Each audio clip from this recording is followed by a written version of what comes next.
बस बहुत है। हाय।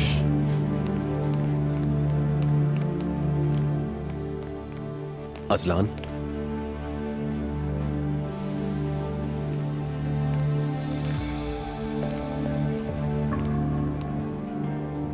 मजीद लेंगी?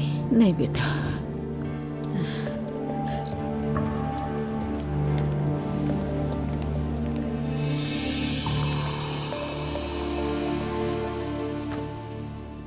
क्या हुआ?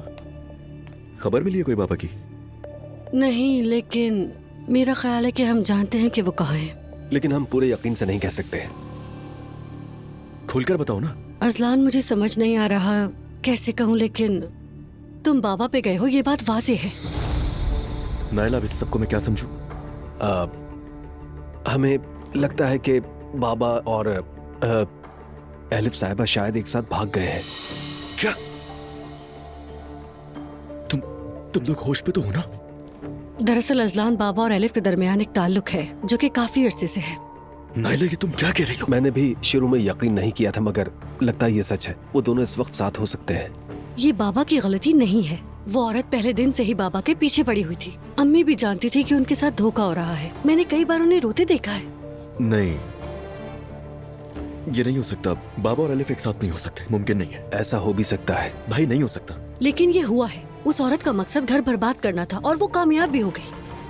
क्या तुम मेरी खाला के बारे में बकवास कर रही दुआ हो? रुक जाओ। कोई बकवास नहीं कर रही, सच बता रही हूँ। तुम्हें शर्म नहीं आ रही मेरी खाला की पीठ पीछे उनकी गीबत करते हुए? हम कोई गीबत नहीं कर रहे, जो सच है वो बता रहे हैं। बिला वजह पीछे पड़ गए हो, लेकिन तुम्हें ये नहीं पता कि वो तुम लोगों की जरा भी परवाह नहीं करती।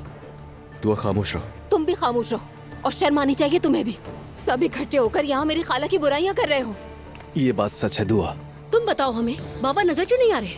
नहीं आ रहे तो नहीं आ रहे हो। इस बात की क्या दलील है कि वो खाला के साथ है? पागल हो गए हो तुम सब। मैं तंग आ चुकी हूँ तुम लोगों से।